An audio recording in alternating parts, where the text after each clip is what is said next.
ఒక వ్యక్తిని వివాహం చేసుకున్నందుకు ఆమె తన మంచానికి సేవ చేయడానికి ఈ పనికిమాలిన వ్యక్తికి తన 36 ఇవ్వవలసి వచ్చింది.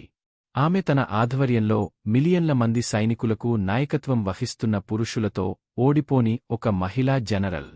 మరియు అందం కూడా కోరుకునేది అని తెలుసుకోవాలి. ప్రపంచంలోని లెక్కలేనన్ని మంది పురుషుల ద్వారా మనిషి ఈ ప్రపంచంలో పురాతన కాలానికి సమానమైన టైం ట్రావెలర్ అని తేలింది.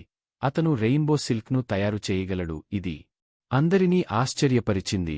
అతని కళ్ళు కూడా ఎక్స్కిరణాల వలె మానవ శరీర నిర్మాణాన్ని స్పష్టంగా గుర్తించగలవు. చాలా మందిని పిచ్చివాళ్లను చేసే అద్భుత ప్రాణాలను రక్షించే శస్త్రచికిత్సలు. ఇది సాధ్యమైంది ఎందుకంటే అతని మునుపటి జీవితంలో అతను చాలా నైపుణ్యం కలిగిన వైద్యుడు. కాని అతను ఒక వికారమైన వ్యక్తి కాబట్టి అతను ఒక వికారమైన వ్యక్తి. అతను దాటిపోతున్న కుక్కలను కూడా పునరుత్పత్తి చేసే హక్కు కూడా అతనికి నిరాకరించబడింది. అమ్మాయిలు అయితే నిజానికి అతను చాలా అందమైన వ్యక్తి. ప్రయోగం విఫలమైన కారణంగా అతని ముఖంపై సల్ఫ్యూరిక్ యాసిడ్ చల్లడం వలన భయంకరమైన వికారమైన రాక్షసుడిగా మారాడు. కాని ఆ వ్యక్తి సమాజంపై ప్రతీకారం తీర్చుకోలేదు. బదులుగా అతను తన వైద్య నైపుణ్యాలను ఉపయోగించి యుద్ధంలో దెబ్బతిన్న యుద్ధభూమికి వెళ్లాడు. 20 సంవత్సరాలుగా అతను ఇలా చేసిన సైనికులకు ప్రయోజనం మరియు చికిత్స చేయండి అనుకోకుండా ఒక క్షిపణి దాడి అతన్ని యుద్ధభూమిలో అత్యంత ప్రకాశవంతంగా చేసింది కనిపించడం. కాని ఈ జీవితంలో అతని గతి అతని అసలు జ్ఞాపకాలలో చివరిది కంటే మెరుగైనది కాదు అని అతను కనుగొన్నాడు. అతను మీ పేరున్న దేశంలో పురాణ తాబేలు నగరం అనే ప్రదేశంలో ఉన్నాడని తెలుసుకున్నాడు. అతను 10 సంవత్సరాల అధ్యయనం తర్వాత అతను ఒక మూర్ఖుడు అని అందరూ అనుకున్నారు. సియు కుటుంబానికి చెందిన కుమార్తె అనారోగ్యం పాలైనప్పుడు మరియు ఆమె అదృష్టాన్ని మార్చుకోవడానికి భర్త అవసరం అయినప్పుడు సియు కుటుంబం యొక్క కుమార్తెతో కేవలం ఒక సమావేశం తర్వాత అలాంటి వ్యక్తి ఆమెకు అంకితమైన ఆరాధకురాలిగా మారిపోయాడు. అయితే అతను సంకోచించకుండా స్వచ్ఛందంగా ముందుకు వచ్చాడు. కాని అతను తృణీకరించబడ్డాడు. సియు కుటుంబానికి చెందిన పనిమనిషిచే కొట్టబడిన మరియు అవమానించబడిన అదృష్టవశాత్తు సియు కుటుంబానికి చెందిన యువతి కోలుకుంది మరియు అతని కోసం నిలబడ్డాడు. వాస్తవానికి వారు భార్యాభర్తలు కానప్పటికీ అతను సుచానన్పై ఎక్కువ మక్కువ పెంచుకున్నాడు. అతను అకస్మాత్తుగా నయం చేయలేని ఒక వింత వ్యాధితో అనారోగ్యానికి గురైనప్పుడు అతను తన అసలు దేహాన్ని స్వాధీనం చేసుకున్నాడు. షాన్ లాంగాంగ్ అతను విశ్రాంతి జీవితాన్ని గడపవచ్చని భావించినప్పుడు అతను బయట అడుగుల చప్పుడు విన్నాడు మరియు అతను వినడానికి వెళ్లి ఇద్దరు పనిమనిషిని విన్నాడు. అతనికి నెలన్నర క్రితం స్టీవార్డ్ విషం తాగాడని, ఇప్పుడు అతను చనిపోయాడో లేదో అని చర్చిస్తున్నప్పుడు వారు తలుపు తెరిచిన వెంటనే షెన్ లాంగాంగ్ను దగ్గరగా చూశారు. ఇద్దరు పనిమనిషి సేవకులు భయాందోళనకు గురయ్యారు. నిజానికి సజీవంగా ఉన్న తర్వాత వారు హడావిడిగా పారిపోయారు. షాన్లాంగ్ ఒక్కసారిగా ఆశ్చర్యపోయాడు. విషయం అతను మరింత ఆలోచించకముందే ఇది నా జ్ఞాపకశక్తికి భిన్నంగా ఉంది. మరుసటి క్షణం షెన్లాంగ్ తన మనస్సులో ఏదో గ్రహించాడు. మరుసటి క్షణంలో అతని స్పృహ అతని మనస్సు యొక్క లోతుల్లోకి చేరుకుంది. అక్కడ అతను అనేక ల్యాప్టాప్ను చూశాడు. షెన్లాంగ్ తన గత జీవితంలోని టెరాబైట్ల డేటా మాత్రమే కాకుండా వాటి ద్వారా చూడగలిగే వస్తువులను చూస్తున్నప్పుడు అతని కళ్ళు మారాయని కూడా షెన్లాంగ్ కనుగొన్నాడు. ఇది ఒక ఎక్స్రే యంత్రం అని షెన్లాంగ్ అర్థం చేసుకున్నాడు. దానితో పాటు టైం ట్రావెల్ సమయంలో అతనితో కలిసిపోయింది. క్షిపణి ఇంకా షెన్లాంగ్ కంప్యూటర్ను ఎక్స్రే దృష్టిలో అనుసంధానించగలడని కనుగొన్నాడు. వస్తువులను చూసినప్పుడు అవి ఏమిటో అతను ఖచ్చితంగా గుర్తించగలిగాడు. ఆ సమయంలో ఎవరో వచ్చి షెన్లాంగ్స్ను పట్టుకున్నారు. నేను 36 ఖత్ అనే పదబంధం షెన్లాంగ్ భార్యసు చానాన్ షెన్లాంగాంగ్ మేల్కొన్నాడని పనిమనిషి నుండి షెన్లాంగాంగ్ విన్నందుకు ఆమె చాలా ఆందోళన చెందింది. డాక్టర్ షాన్ లాంగాంగ్ను పరిశీలించిన తర్వాత ఆమె వెంటనే వైద్యుడిని పిలిపించింది. అతను షాక్ తిన్నాడు మరియు షెన్లాంగ్ బాగానే ఉన్నాడని చెప్పాడు. మరియు ఇది అకస్మాత్ తుగా సుచాన్ ముఖం కోపంగా మారింది మరియు అది ఎలా సాధ్యమని ఆమె అస్పష్టంగా చెప్పింది. అప్పుడు ఆమె కన్నీళ్లు పెట్టుకోవడానికి ప్రయత్నించడం మరియు షెన్లాంగాంగ్ పట్ల తన లోతైన ఆందోళనను వ్యక్తం చేయడంతో ఆమె త్వరగా శాంతించింది మరియు షెన్లాంగాంగ్ ఇకపై మూర్ఖుడు కాదని ఆమెకు తెలుసు. అతను సుచాన్ ముఖభాగం ద్వారా చూడగలిగాడు. ఆమెతో ఏదో తప్పుగా ఉండవచ్చు, ఎందుకంటే అతని అసలు స్వీయ జ్ఞాపకాల కోసం వారు బహుశా ఈ క్రింది సంభాషణలో అతనిచే అందంగా అలంకరించబడి ఉండవచ్చు. అతనిని వదిలించుకోవాలనే సుచాన్ యొక్క ఉద్దేశ్యాన్ని షెనాన్ గ్రహించాడు. అలాంటి చానన్ అకస్మాత్తుగా ఈ సూచనలను ఎలా అర్థం చేసుకోగలడో అర్థం చేసుకున్నాడు. ఆ క్షణం తలుపు తన్నాడు మరియు ఒక వ్యక్తి మర్యాద లేకుండా లోపలికి వచ్చాడు. అతను ఒక మూర్ఖుడితో సర్కిళ్లలో తిరగడం ఆపండి అన్నాడు కాబట్టి ఆ వ్యక్తి సుచనన్ వద్దకు వచ్చి ఆమెను ముద్దాడాడు. ఆపై షెన్ లాంగాంగ్ వైపు చూపిస్తూ అలాంటి చానాన్ ఇప్పుడు నా కాబోయే భర్త అని సూచిస్తూ షెన్ లాంగాంగ్ నిశ్చేష్టంగా వదిలేయడం మంచిది. అతని హృదయం మొదట్లో సూచనన్ తీవ్ర అనారోగ్యానికి గురైంది మరియు వారికి అదృష్టాన్ని తీసుకురావడానికి ఒక ఇడియట్ అవసరం అయినందున ఇప్పుడు ఆమెను ఉపయోగించినట్లు అనిపించింది మరియు తరువాత విస్మరించబడింది. సుచాన్ చాన్ యొక్క సున్నితమైన మరియు మనోహరమైన మహిళ యొక్క చర్య అని చెప్పాలి. ఆమె నిజంగానే ఇప్పుడు అతనిని చంపాలని కోరుకుంది. అది తనకు సాధ్యం కాదని గుర్తించింది మరియు అతనిని తరిమికొట్టాలని కోరుకుంది మరియు ఉపరితలంపై ఆమె అమాయకురాలిగా నటించింది మరియు అతని అసలు నేనే మేడ్ షెన్ లాంగాంగ్ మరణం పట్లస్ రద్ధ వహిస్తుంది. ఇద్దరు మళ్లీ తనపై కుట్ర చేస్తారో లేదో ఎవరికి తెలుసు. కాబట్టి షెన్లాంగ్ వెంటనే ఆ వ్యక్తిని విడిచిపెట్టడానికి అంగీకరించాడు. ఇది విన్న జాంగ్ జీ అటువంటి చనాను విడిచిపెట్టి షెన్ లాంగాంగ్ను విడిచిపెట్టి కేవలం 1 గంట మాత్రమే షెన్ లాంగాంగ్ వెళ్ళిపోయాడు. కొంచెం నష్టం కూడా అనిపించదు. బదులుగా అతను ఈ అందమైన ముఖంతో మరొక సంపన్న మహిళను కనుగొనడం చాలా సులభమని అతను అనుకున్నాడు. అయితే ఆ సమయంలో షెన్ లాంగాంగ్ అకస్మాత్తుగా జాంగ్ షనై మరియు సుచాన్ చాన్ సంభాషణను విన్నాడు. వారు ఎక్సో కుటుంబంతో వివాహం గురించి చర్చిస్తున్నారు. పౌరాణిక తాబేలు ఎర్ల్స్ మాన్షంకు చెందిన చిన్మూలాన్ ఏ మూవ్ దట్ కడ్వాడ్ వారి స్వంత పెళ్లి ఎత్తును ఇది విన్న షెన్ లాంగాంగ్ వెంటనే తన బంగారాన్ని తవ్వే జీన్ మూలాన్కి కొత్త లక్ష్యాన్ని కలిగి ఉన్నాడు. ఎందుకంటే సియు కుటుంబం అతని విజయవంతమైన రాబడి కోసం వేచి ఉండనివ్వండి. అయితే వాస్తవం ఏమిటంటే అతను తరిమివేయబడ్డాడు మరియు సియు చనాన్తో అతని వివాహం పాతది అని కూడా వారు అతనిని మాన్షన్ నుండి దొంగిలించారని మరియు పనిమనిషితో అసభ్యంగా ప్రవర్తించారని అపవాదు కూడా పెట్టారు. సుచానన్ వారి వివాహాన్ని విచ్ఛిన్నం చేయడంలో ఏదైనా కుంభకోణం జరిగినా షెన్లాంగ్ పట్టించుకోలేదు. అతను మొదట నిర్ణయించుకున్నాడు ఇంటికి తిరిగి వెళ్ళు. అదే సమయంలో సియు కుటుంబంలో సియు చానన్ తన ప్రతిష్ఠ గురించి ఆందోళన చెందుతూనే ఉంది.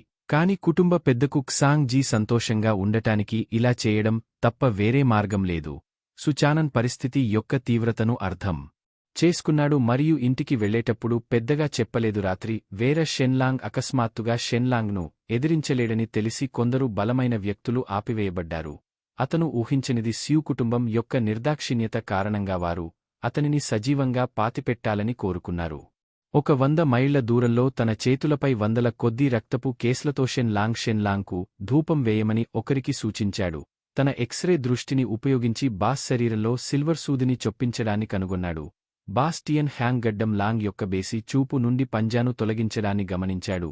అతని నోరు మరియు అతను షెన్లాంగ్ను ఏమి చూస్తున్నాడు అని అడిగాడు. టియాన్ హ్యాంగ్ శరీరంలో సూది ఉందని సూటిగా వెల్లడించాడు. ఇది ప్రాణాంతక ప్రమాదాన్ని కలిగిస్తుందని హెచ్చరించింది.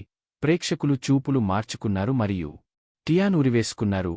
అతని భార్యకు కూడా ఈ విషయం తెలియలేదు. అతిథి చెన్లాంగ్ యొక్క పరిస్థితులు అతని ప్రాణాలను విడిచిపెట్టాయి మరియు అతనిని ఎవరు చంపాలనుకుంటున్నారు అనే వెల్లడి. ఆశ్చర్యకరంగా టియాన్ హ్యాంగ్ వెక్కిరించబడింది మరియు పూర్తిగా నిరాకరించిన షాన్ లాంగాంగ్ దిగ్భ్రాంతికి గురయ్యాడు. సూది టియాన్హాంగ్తో ఇంప్లాంట్ చేయబడింది. అది అతనిని చంపడానికి ఇతరులను ఉపయోగించడం గురించి కాదు. అయితే షెన్లాంగ్ సోదరుడు అతని నుండి డబ్బు తీసుకున్నాడని 5 బంగారు నాణేల రుణం 100కి పెరిగింది. ఇది తిరిగి చెల్లించలేక చక్రవడ్డీకి పెరిగింది. షెన్లాంగ్ను ఎందుకు సజీవంగా పాతిపెట్టాలనేది ఈ ప్రకటన షెన్లాంగ్కు 2 నెలల క్రితం జరిగిన ఒక సంఘటనను గుర్తు చేసింది. అప్పుడే సియు కుటుంబంలో వివాహం చేసుకున్న అతని తండ్రి వివాహానికి అంగీకరించకపోవడంతో అతన్ని వెనక్కి తీసుకెళ్లడానికి వచ్చాడు. అయితే సియు కుటుంబానికి చెందిన రక్షకులు షెన్చే హింసాత్మకంగా తరిమివేయబడ్డారు. సియుచాన్ కోసం అసలు షాన్ లాంగాంగ్ తన తల్లిదండ్రులను కూడా విడిచిపెట్టాడని లాంగాంగ్ అంతర్గతంగా శపించాడు. ఆ తర్వాత టియాన్ హంగ్ తన ఖననాన్ని మాత్రమే కాకుండా అతని తల్లిదండ్రులను కూడా ఆజ్ఞాపించడాన్ని విన్నాడు. షెన్లాంగ్ జీవితాన్ని సియర స్ట్రోక్తో ముగించడానికి షెన్లాంగ్ 1000 బంగారు నాణేలను తిరిగి చెల్లిస్తానని అరిచాడు. షెన్లాంగ్కు 3 రోజులు మాత్రమే ఇచ్చినవారి బాస్టాన్ హాంగ్లో సియు కుటుంబం టియాన్ హ్యాంగ్ను చంపడానికి 3 రోజుల గడువు ఇచ్చిందని షెన్లాంగ్ గ్రహించాడు. అయినప్పటికీ షెన్ లాంగాంగ్ అంగీకరించాడు మరియు టియాన్ హంగ్ షాన్ లాంగాంగ్ కోసం ఎవరైనా వ్రాతపూర్వక ఒప్పందాన్ని రూపొందించినప్పుడు షాన్ లాంగ్ అది అవసరం లేదని సైగచేసి తన దుస్తులలో ఒక భాగాన్ని చింపి తన వేలిని పొడిచి నేరుగా తన రక్తంతో ఒప్పందాన్ని రాశాడు. టియాన్ వేలాడదీయడం చూస్తుంటే అది కాస్త అసంబద్ధంగా అనిపించింది. ఈ నిర్ణయాత్మకమైన మరియు సమర్థవంతమైన లాంగ్ నిజంగా మేధో వ్యర్థం అని పేరుగాంచిన వ్యక్తి తియాన్హాంగ్ ఒక హెచ్చరిక జారీ చేసిన తర్వాత తియాన్హాంగ్ ఇద్దరు వ్యక్తులను షెన్లాంగ్తో పాటు ఇంటికి తిరిగి వచ్చే మార్గంలో పంపాడు. షెన్లాంగ్ తండ్రి గ్రేవ్లీ అనారోగ్యంతో ఇప్పటికీ షాన్లాంగ్ను తిరిగి తీసుకురావడానికి స్యూ కుటుంబం వద్దకు వెళ్లాలని ఆలోచిస్తున్నాడు. అక్కడ షెన్లాంగ్కు అన్యాయం జరుగుతుందనే భయంతో షెన్లాంగ్ తల్లి కూడా అలాగే భావించాడు మరియు అతని కాళ్లు విరిగపోయినప్పటికీ అతని సోదరుడు షెన్లాంగ్ను ఇంటికి తీసుకురావాలని నిర్ణయించుకున్నాడని షెన్లాంగ్కి విన్నాడు. ఇదంతా మరియు వెంటనే తలుపు తెరిచి మోకరిల్లి తన కుటుంబ సభ్యులకు గాజంగా నమస్కరిస్తూ షెన్లాంగ్ని చూసిన అతని కుటుంబం ఆనందానికి లోనైంది. అంతా బాగానే ఉందని వారు షెన్లాంగ్ గురించి వేరే విషయాన్ని గమనించారు. అతని కళ్ళు స్పష్టంగా కనిపించాయి మరియు మరింత ఉత్సాహంగా ఉన్నట్లు అతని సోదరుడు ఊహించాడు. షెన్లాంగాంగ్ను స్యూ కుటుంబం తరిమికొట్టిందని అతని తల్లి నిజంగా మంచి విషయంగా భావించింది, ఎందుకంటే ఆమె ఇప్పుడు అతని కోసం మరొక వివాహాన్ని ఏర్పాటు చేయగలదు. గ్రామానికి చెందిన వితంతువు ఎల్తో షెన్లాంగాంగ్ మాటలు రాకుండా నవ్వుతూ తన తండ్రి అనారోగ్యానికి చికిత్స చేయడం ప్రారంభించాడు. అతను తన ఎక్స్రే దృష్టిని ఉపయోగించి తన తండ్రి పక్కటెముకలు అనేక చోట్ల విరిగిపోయాయని మరియు ఊపిరితిత్తులలో తీవ్రమైన రక్తస్రావాన్ని తన దశాబ్దాల వైద్య అనుభవంతో అంచనా వేశాడు. అతని గత జీవితం షెన్లాంగ్ వెంటనే మాంగ్ యొక్క రక్తాన్ని హరించడం వంటి పరిష్కారాన్ని కలిగి ఉన్నాడు. తర్వాత అతని తండ్రి త్వరగా కోలుకుంటాడు. అప్పుడు షెన్లాంగ్ తన సోదరుడి విరిగిన కాలుపై దృష్టి పెట్టాడు. పగులు సాపేక్షంగా శుభ్రంగా ఉందని అతను తన సోదరుడు విన్నాడు. నష్టపరిహారం కోసం ప్రమాదాలలో గాయపడినట్లు నటిస్తూ నిరాశతో షెన్లాంగాంగ్ అరచేతిలో ముఖం పెట్టాడు. అతను తన సోదరుడి కాలును తిప్పికొట్టాడు. అలాంటి వంకర ఆలోచనలను నివారించమని హెచ్చరించాడు. మరుసటి రోజు విరిగిన కాలుకి చికిత్స చేస్తానని భరోసా ఇచ్చాడు షెన్ లాన్. రోజంతా తగినంత ఔషధ మూలికలను సేకరించి గడిపాడు. ఇంటికి తిరిగి వచ్చిన అతను ఒక సాధారణ ఆపరేటింగ్ టేబుల్ను ఏర్పాటు చేసుకున్నాడు మరియు అతని అద్భుతమైన వైద్య నైపుణ్యాలపై ఆధారపడి తన తండ్రికి చికిత్స చేయడం ప్రారంభించాడు. షెన్లాన్ తన తండ్రికి విజయవంతంగా ఆపరేషన్ చేయడంతో ఈ ఆపరేషన్ షెన్ లాంగ్ తల్లిని ఆశ్చర్యపరిచింది. గ్రామ పెద్ద కూతురు షెన్లాంగ్ చీఫ్ కూతురిని ఇంతకు ముందే చూసింది. షాన్లాంగ్ బయట కాస్త ఫ్రెష్ షేర్ కావాలి అని తొందరపడి తనకి 2 రోజులు మాత్రమే మిగిలి ఉందని, లేకుంటే తన కుటుంబం మొత్తం షాన్లాంగ్కు ఇబ్బంది పడుతుందని మర్చిపోకూడదని గుర్తుచేసింది. అతను ఇంట్లోకి ప్రవేశించగానే విశ్రాంతి తీసుకోవాలనే కోరికను కోల్పోయాడు. అతని తల్లి అతని కాళ్లు కడుక్కోవడానికి నీటి బేసిన్ తెచ్చింది. షెన్లాంగ్ తిరస్కరించాలని కోరుకున్నాడు, కాని అతని తల్లి ఏడుపులా కనిపించింది కాబట్టి అతను మరుసటి రోజు తన కుటుంబం యొక్క ప్రేమను అనుభవిస్తూ అయిష్టంగానే అంగీకరించాడు. లాంగ్ 13 మరియు 14 మంది తలుపు తట్టారు. సమయం మించిపోతున్నందున తొందరపడి డబ్బు సంపాదించమని అతనిని కోరుతూ షాన్లాంగ్ తల్లి చింతించకుండా ఉండేందుకు షాన్లాంగ్ తల్లిని ఊహించని విధంగా ఇద్దరు వ్యక్తులు ఎదుర్కొన్నారు. 13 తెలిసినట్లు అనిపించింది వారిని, మరియు 13 మంది ఒంటరిగా తిరిగి వచ్చిన వెంటనే వారిని ఒక పొదకు తీసుకెళ్లారు. వారి అప్పులను తిరిగి చెల్లించడంలో విఫలమైనందుకు ఇద్దరు వ్యక్తులు అతనిచే చంపబడ్డారని వెల్లడించిన షెన్లాంగ్ వారి అప్పు కేవలం 3 బంగారు నాణేలతో ప్రారంభమై 25కి పెరిగిందని తెలుసుకుని ఆశ్చర్యపోయాడు. వారిలో ఒకరు 13 సంవత్సరాల తండ్రితో ఒక దశాబ్దం పాటు స్నేహంగా ఉన్నారు. అనేక దశాబ్దాలుగా షెన్లాంగ్ ఈ రోజు త్వరలో 1000 బంగారు నాణేలను సంపాదిస్తానని నమ్మకంగా పేర్కొన్నాడు.